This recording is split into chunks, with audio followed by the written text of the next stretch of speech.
52. Vendosja e kushteve. Kapitulli 1. Kushtet e mehrit kur bëhet akti i martesës. Uqba bin Amir radiallahu anhu tregon se i dërguari Allahut ka thënë: nga të gjitha kushtet që ju duhet të përmbushni, kushtet që ju a bëjnë të ligjshme përmbushjen e plotë të martesës, akti i martesës me gruan janë ata që kanë të drejtën më të madhe dhe që duhen plotësuar më të parët. Kapitulli 2. Kushtëzimet që nuk janë të ligjshme në ndëshkimit e ligjshme të përcaktuara nga Allahu. Ebu Hurejra dhe Zeid bin Khalidi radiallahu anhu tregojnë: një beduin shkoi tek i dërguari Allahut dhe i thotë: o i dërguari Allahut, të bëj bej për Allahun, veç të gjykosh çështjen time sipas librit, ligjeve të Allahut.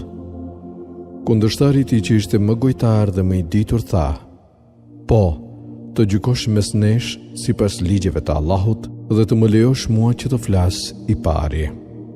I dërguari Allahut i tha këtij që të flas. Ky tha: djali im i pamartuar punonte te ky njeri dhe bëri imoralitet me gruan e këtij punëdhënësit. Njerëzit më thanë se djali im duhet të gurzohet deri në vdekje, kështu që unë në vend të gurzimit të tij pagova shpërblesë për birin tim 100 dele dhe 1 skllave.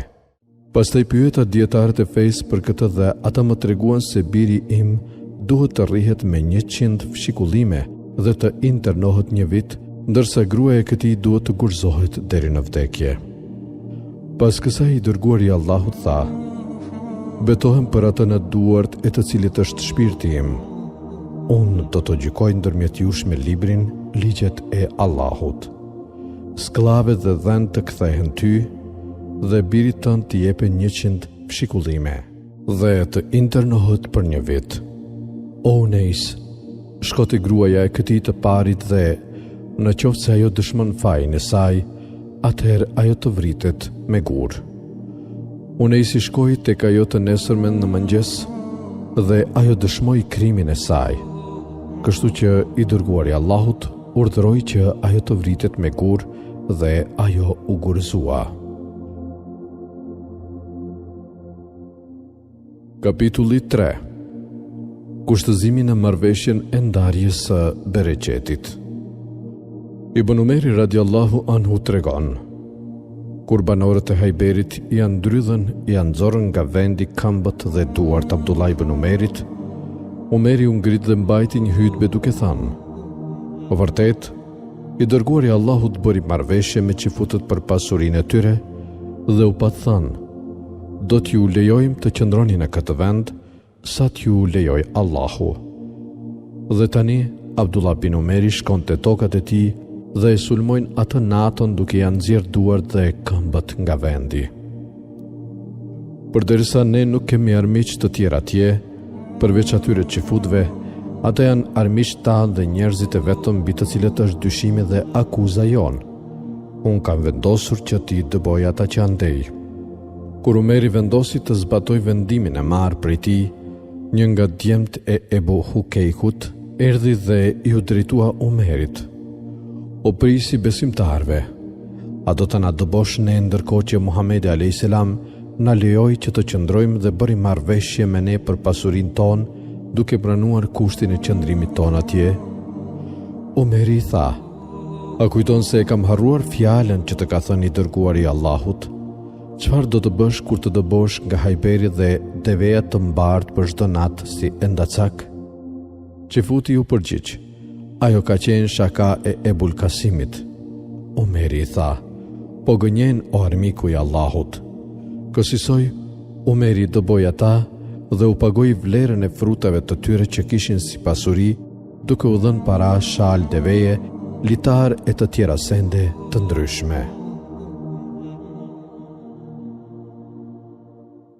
Kapitulli 4. Kushtëzimet e xhihadit, kushtet e paqes me forcat armike jo muslimane dhe shkrimi i këtyre kushteve. Misvari dhe Mervani radiallahu anhu, rrëfimet e të cilëve përkojnë me njëri tjetrin, tregojnë: I dërguari i Allahut nisi një udhëtim në kohën e paqes së Hudejbijes. Kur kishim përshkruar një pjesë të rrugës, pejgamberi alayhis salam tha: Halid bin Velidi është në gamim në krye të një kalorësie nga pararoja ushtrisë Kurejshe, kështu që merrni rrugën djathtas. Për Allah, Halidi e ndjeu ardhjen e muslimanëve vetëm kur i mbërriti pluhuri i ngritur nga marshimi i ushtrisë së tyre. Kështu, ai u kthye menjëherë të njoftoi Kurejshët. Pejgamberi alayhis salam marshoi derisa mbriti në Thenja, rrugë malore, nëpërmjet të cilës shkohej tek Kurejshët. Deveja e pejgamberit alayhis salam u ul. Njerëzit i thërrisnin dhe përpiqeshin që ta ngrinin, por më kot, kështu që thanë: Kasfaja, emri i deves, u bë e pabindur. Kasfaja u bë kokfort. Pejgamberi alayhis salam tha: Kasfaja nuk është bërë e pabindur dhe ky nuk është zakoni i saj, por ajo është ndaluar nga ai që ndaloi elefantin. Pastaj shtoi: Për atë në duar të cilit është shpirti im, në qoftë se ata, paganët Kurejsh, më kërkojnë ndonjë veprim i cili është në pajtim me urdhërimet e shenjta të Allahut dhe i madhron ata, atëherë do t'u asiguroj atyre një gjë të tillë. Pas kësaj fjale, pejgamberi alayhis salam i thiri ashpër deves dhe ai u ngrit.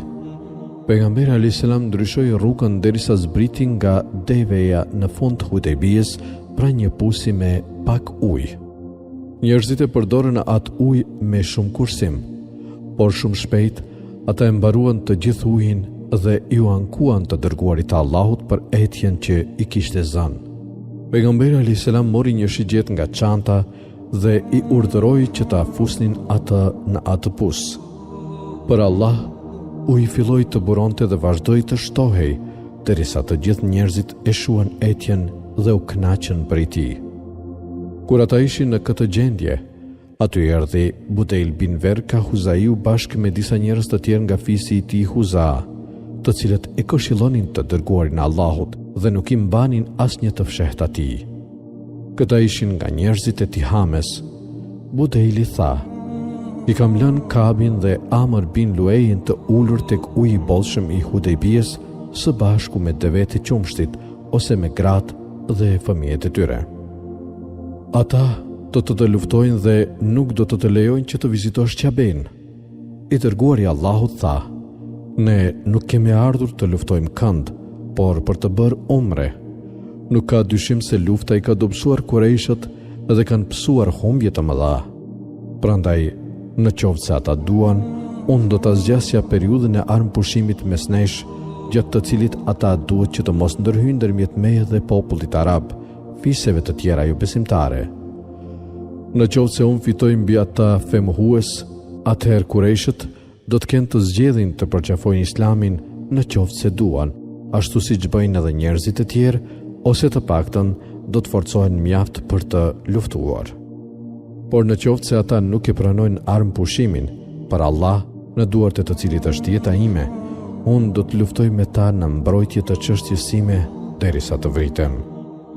Por jam i bindur se Allahu me siguri që do ta nxjerrë çështjen e tij fitimtare.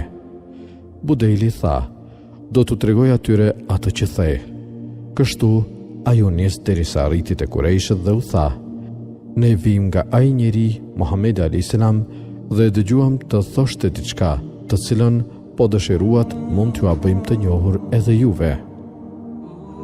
Disa mendje lehtë nga paria e Kurejshëve thanë se ata nuk kishin nevojë për lajme të tilla, kurse të mençurit nga mesi i tyre thanë: Na tregoni çfarë dëgjuat prej tij.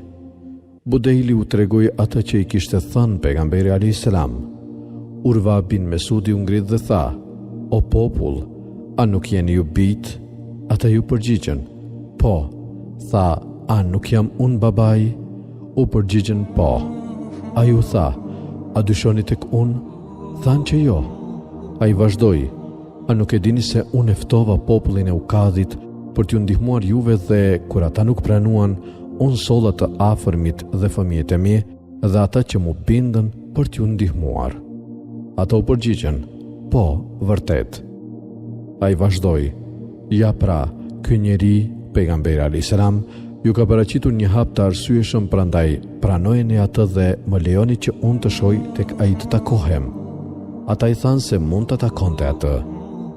Kështu ai shkoi te pejgamberi alayhis salam dhe filloi t'i fliste, ndërsa pejgamberi i tha: "Po thuaj atë fjalë që i kishte thënë Budejlit." Pas kësaj Urva tha: "O Muhammed, a nuk nguron të çrrënjosësh marrëdhëniet me popullin tënd? A ke dëgjuar ndonjëherë para teje ndonjë arab të shkatërrojë të afërmit e vet? Nga ana tjetër, në qoftë se ndodhe kundërta, atëherë askush nuk do të ndihmoj, pasi për Allah unë nuk shoh me ty njerëz fisnik, por njerëz nga fisje të ndryshëm, të cilët do t'ja mbathin duke të lënë të vetëm." Kur dëgjoi këtë, Ebu Bekri i foli rënd dhe i tha: "A thua se do t'ja mbathim dhe do ta lëm vetëm pejgamberin alayhis salam?" Urva pyeti: "Kush është ai?" I thanë se është Ebu Bekri. Urva i tha atij: "Për atë në duart e të cilit është jeta ime, po të mos ishte për një mirësi që më ke bërë dhe të cilën nuk ta kam shlyer, do të ta ktheja përgjigjen." Pastaj Urva vazhdoi t'i fliste pejgamberit alayhis salam dhe i kapte atij mjekrën, ndërsa Mugira bin Shuba me shpatë në dorë dhe me helmet në kokë i rrinte pejgamberit alayhis salam te koka.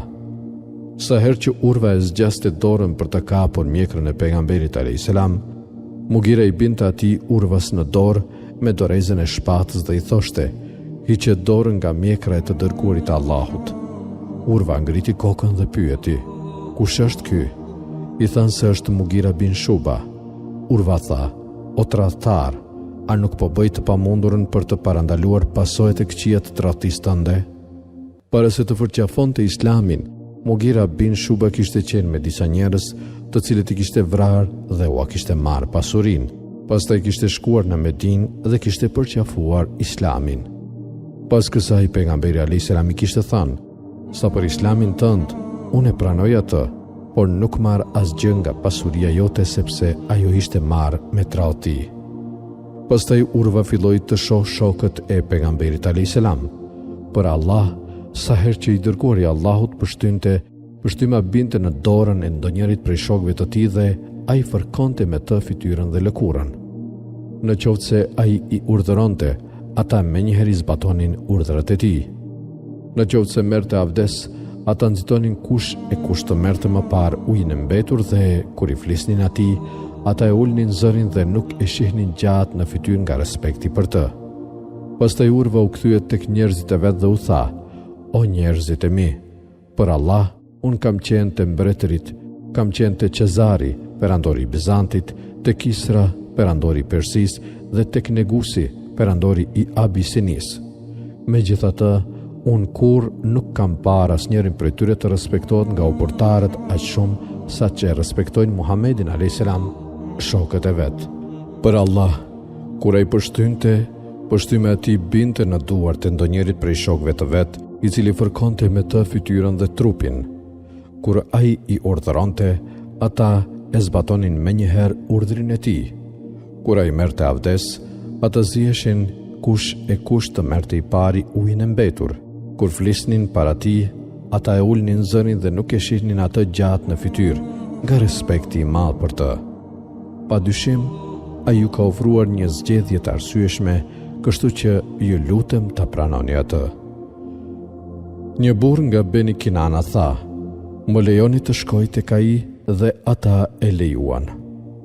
Kur ai ju afrua pejgamberit alayhis salam dhe shokëve të tij, i dërguari i Allahut tha: "Ai është filani nga fisi që i respekton devet e caktuara për kurban. Sillini pra ato deve përpara tij."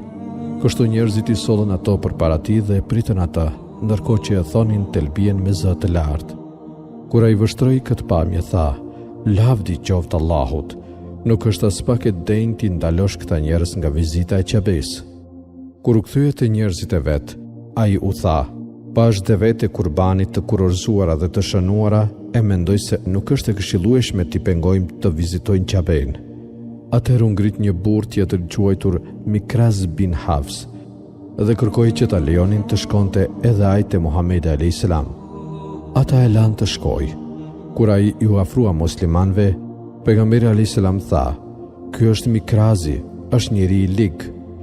Ai filloi t'i flasë pejgamberit alayhis salam kur ndërkohë erdhi Suhejl bin Amr. Pejgamberi alayhis salam tha: "Tani me ardhin e Suhejlit, çështja juaj u lehtësua." Suhejli i tha pejgamberit alayhis salam: "Eja na shkruaj një marrëveshje paqeje me ne." Kështu pejgamberi alayhis salam thirri shkruesit dhe i tha: "Shkruaj Bismillahirrahmanirrahim, me emrin e Allahut, të gjithë mëshirshmit, mëshirëplotit." Suhejli e ndërpreu: "Sa për Rahman, të gjithë mëshirshmin, për Allah nuk e di se ç'do të thot, por shkruaj. Bismike Allahumme, me emrin tënd o Allah, ashtu siç ke pas shkruar më parë." Muslimanët thanë: "Për Allah, ne do të shkruajmë vetëm Bismillahirrahmanirrahim." Ndërsa pejgamberi alayhis salam tha: "Shkruaj me emrin tënd o Allah." Pastaj ai diktoi: "Kjo është marrëveshja e paqes që ka arritur Muhamedi, i dërguari i Allahut." Por Suhejli ndërhyu sërish: "Për Allah, po ta dinim se ti je i dërguari i Allahut, nuk do të ndalonim që të vizitoje Qaben dhe nuk do të kishim luftuar. Prandaj shkruaj: Muhamedi, i biri i Abdullahut." Atëherë pejgamberi alayhis salam tha: "Për Allah, sigurisht që unë jam i dërguari i Allahut, edhe në qoftë se ju njerëz më mohoni e nuk më besoni si të tillë. Megjithatë shkruaj: Muhamedi, i biri i Abdullahut." Pastaj pejgamberi ju drejtua Suhejlit me kusht që të na lejoni të vizitojmë shtëpinë, Qaben dhe të bëjmë tavaf rreth saj.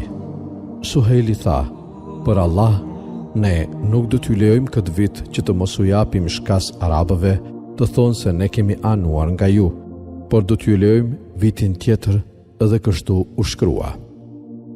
Pastaj Suhejli shtoi: "Ne gjithashtu kushtëzojmë që ju të na ktheni çdo prej nesh që vjen tek ju, edhe sikur një njeri i tillë të pranoj fen tuaj." Muslimanët thanë: "Lavdi qoftë Allahut, si do të kthehet një njeri i tillë i dhujtarve pasi të jetë bërë musliman?" Ndërkohë që ata të gjithë ishin në këtë gjendje, Ebu Gjendel, duke u marrë këmbët me pranga, vjen nga lugina e Mekës derisa ra ndërmjet muslimanëve. Suhejli tha: "O Muhammed, ky është kushti i parë me të cilin ne bëm paqe me ty, që të ma kthesh atë mua." Pejgamberi alayhis salam i tha: "Marrëveshja e paqes akoma nuk është vendosur." Suhejli tha: "Për Allah, kur nuk do të lejoj ta mbash atë." Pejgamberi alayhis salam i tha: "Atëherë ma lër mua." Ai tha: "Jo, nuk ta lë." Pejgamberi alayhis salam i tha: "Po, bëje këtë." Ai tha: "Jo, nuk e bëj." Mikrezi ndërhyri dhe e tha: "Përkundrazi, ta kemi lënë ty." Ebu Gjendeli tha: "O ju musliman, a do të kthehem përsëri te i dhujtarët edhe pse tashmë kam ardhur si musliman? A nuk e shihni sa shumë kam vuajtur?" Ebu Gjendeli ishte ndëshkuar ashpër për shkak të besimit të tij tek Allahu. Omeri radiallahu anhu tregon: "Shkova te pejgamberi i Allahut dhe i thash: A nuk je ti me të vërtet pejgamberi i Allahut?" Ai tha: "Po, padyshim që jam." I thash: "A nuk jemi ne në të vërtetën dhe armiku në të kundërtën?" Ai tha: "Po, padyshim." I thash: "Atëherë pra, pse duhet të jemi të përulur në fenë tonë?" Ai tha: "Unë në vërtet që jam i dërguar i Allahut dhe unë nuk jam i pabindur ndaj tij, dhe ai do të më nxjerrë mua fitimtar." I thash: "A nuk na the se do të shkojmë në Qabe dhe se do të bëjmë tavaf rreth saj?" Ai tha: "Po, por atë thash për të shkuar atje këtë vit?" I thash që jo. Ai ma tha: "Kështu pra, do ta vizitosh Qaben dhe do të bësh tavaf rreth saj." Pastaj shkova tek Ebu Bekri dhe i thash: "A nuk është ai me të vërtet pejgamberi i Allahut?" Ai tha: "Po, padyshim që është." I thash: "A nuk jemi ne në rrugën e drejtë kurse armiku ynë në rrugën e shtrembër?" Ai tha: "Po, padyshim." I thash: "Atëherë pra, pse duhet të jemi të përulur në fenë tonë?" Ai tha: "Or burr, ai sigurisht që është i dërguar i Allahut, por nuk është i pabindur ndaj Zotit, i cili do ta nxjerrë atë fitimtar. Ndaj që atë me vendosmëri se për Allah ai është në të vërtetën. I thash, a nuk na tha se do të shkojmë në Qabe dhe se do të bëjmë tavaf rreth saj? Ai tha, po, por atë tha për të shkuar atje këtë vit? I thash që jo. Ai tha, kështu pra, me siguri që do ta vizitosh Qaben dhe do të bësh tavaf rreth saj. Më pas bëra shumë vepra të mira për të shlyer ato pyetje të papërshtatshme që u bëra. Rrëfimi i ngjarjes vazhdon nga treguesit e parë. Kur përfundoi shkrimi i marrëveshjes së paqes, i dërguari i Allahut u tha shokëve të tij: "Ngrihuni dhe therrni qurbanët tuaj dhe ruani kokat tuaja." Për Allah, asnjë prej tyre nuk u ngrit, edhe pse ai u tha 3 herë. Kur asnjëri prej tyre nuk u ngrit, ai i la ata, shkoi tek Selema dhe i tregoi asaj për sjelljen e njerëzve ndaj tij. Ajo i tha: "O pejgamberi i Allahut, a do që të zbatohet urdhri yt? Dil dhe mos i thuaj askujt asnjë fjalë derisa të kesh therrur qurbanin tënd." Pastaj i thiri berberit të ruaj kokën. Kështu, pejgamberi alayhis salam doli dhe nuk i foli kurkujt prej tyre asnjë fjalë derisa kreu ato 2 punë. Theri qurbanin e tij, pastaj i thiri berberin e vet, i cili i ruajti kokën. Sa po pa një gjë të tillë, shokët e pejgamberit alayhis salam u ngritën, therrën qurbanët e tyre dhe filluan të ruajnë kokat njëri tjetrit. Aq shumë nxituan sa po u coptonin me njëri tjetrin. Më pas, disa gra besimtare shkuan te pejgamberi alayhis salam për të shpallur islamin e tyre. Nga kjo, Allahu i lartësuar shpalli ajetin: "O ju që keni besuar, kur ju vinë besimtarët të mërguara, provoni besimin tek ato. Allahu e di më mirë besimin e tyre. Nëse bindeni se ato janë besimtare, mos i ktheni te jo besimtarët. Ato nuk janë bashkëshorte të ligjshme për ata dhe as ata nuk janë bashkëshortë të ligjshëm për ato. Kthejuni ju besimtarve pajën që u kishin dhënë atyre. Nuk ka pengesë që t'i merrni ato për bashkëshorte, pasi t'u jepni pajën e martesës. Mos qëndroni në martesë me idhujtare. Kërkoni atë që keni dhënë si pajë, por dhe jo besimtarët le të kërkojnë atë që kanë dhënë. Ky është ligji i Allahut, ai ju gjykon ju, Allahu di çdo gjë dhe është i gjithdijshëm e i urtë." Atëherë Umeri ndau 2 nga gratë e tij që ishin fe mohuese. Më vonë me njërën prej tyre u martua Muavia bin Ebu Sufjan, ndërsa me tjetrën u martua Safran bin Umeje. Kur pejgamberi alayhis salam u kthye në Medinë, tek ai shkoje Ebu Besiri, një musliman i ri nga Kurejshët. Fe mohuesit dërguan në ndjekje të tij 2 burra që i thanë pejgamberit alayhis salam: "Përmbaju premtimin që na ke dhënë." Kështu që pejgamberi alayhis salam u dorëzoi atë atyre. Ata të 2 e morën Ebu Besirin derisa arritën në Dhul Hulejfe, ku zbritën nga kafshët për të ngrënë pak hurma që kishin me vete. Ebu Besiri i tha njërit prej tyre: "Për Allah, o filan, shoh që ke një shpatë shumë të mirë." Ai e nxori shpatën nga këllëfi dhe tha: "Për Allah, sigurisht që është shumë e mirë dhe e kam provuar shumë herë." Ebu Besiri tha: "Më lër ta shoh." Kur ai ja dha shpatën, Ebu Besiri e qelloi me të deri në vdekje, ndërsa shoku i tij iku me vrap derisa arriti në Medinë dhe hyri me vrap në xhami. Kur i dërguari i Allahut e pa atë, tha: "Ky njeri duket shumë i friksuar." Kur ai u afrua te pejgamberi alayhis salam, tha: "Shoku im u vra, edhe unë do të isha vrar." Më pas vjen Ebu Besiri dhe i thot: "O i dërguari i Allahut, për Allah, Allahu të bëri ty që ti përmbushësh detyrimet duke më kthyer mua tek ata, mos besimtarët, por Allahu më shpëtoi mua prej tyre." Pejgamberi alayhis salam tha: "Mirë për nënën e tij, çfarë luftë ndezësi i shkëlqyer do të ishte sikur të kishte mbështetës." Kur Ebu Besiri dëgjoi këto fjalë, e kuptoi se pejgamberi alayhis salam do ta kthente përsëri në duart e idhujtarëve, kështu që iku derisa arriti në breg të detit. Ebu Gjendeli u iku fe mohuesve Mekas dhe shkoi e u bashkua me Ebu Besirin. Kështu, më pas sa herë që ndonjë nga Kurejshët përqafonte islamin, ai i bashkohej Ebu Besirit derisa ata u bën një grup i fortë. Për Allah, sa herë që dëgjonin për ndonjë karavan të Kurejshëve që drejtohej për në Sham, ata e sulmonin karavanin, i vrisnin të pafet dhe u merrnin pasurinë. Për këtë arsye Kurejshit i dërguan mesazh pejgamberit alayhis salam duke i kërkuar që për hir të Allahut dhe të farifisit ai të çonte lajmës tek Ebu Besiri dhe shokët e tij, e të premtonte se cili do prej tyre që do të kthehej te pejgamberi alayhis salam do të ishte i mbrojtur. Kësaj pra pejgamberi alayhis salam u dërgoi atyre njoftim për këtë, ndërsa Allahu i madhruar shpalli ajetet. Është ai që i ka penguar duart e tyre ndaj jush dhe duart tuaja ndaj tyre brenda në Mekë, pasi ju dha fitoren mbi ata. Allahu i shet të gjitha çfarë bëni ju.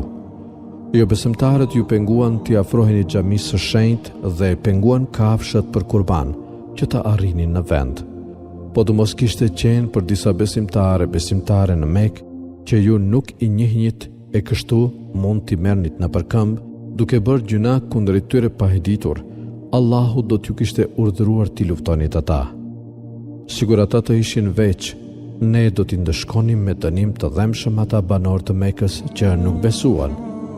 Dhe kur në zemrat e mohuesve u shfaq zelltaria pagane, Allahu zbriti qetësinë e tij në zemrën e të dërguarit të tij dhe të besimtarëve e i bëri ata të mbështeten fort në fjalën e përkushtimit ndaj Allahut. Ata kishin më të drejtë e qenë më të denjë për të. Allahu është i gjithdijshëm për çdo gjë. Zelltaria e tyre pagane që se ata nuk dëshmuan dhe nuk shkruan në aktin e marrëveshjes se ai Muhamedi alayhis salam ishte pejgamberi i Allahut, nuk pranuan të shkruhej Bismillahirrahmanirrahim me emrin e Allahut, të gjithëmëshirshmit, mëshirëplotit, dhe i ndaluan muslimanët të vizitonin shtëpinë e Allahut, Qaben. Kapitulli 5. Kushtet e lejuara dhe çfarë përjashtohet nga vendimi, kushtet që janë të njohura te njerëzit, rasti kur dikush thot 100 pa 1 ose pa 2. Ebu Hurejra radiallahu anhu tregon se i dërguari Allahut ka thënë: Allahu ka 99 emra, 100 pa 1. Kush i mëson dhe i përmend ato duke besuar në kuptimet e tyre dhe duke vepruar sipas tyre, do të hyjë në xhenet.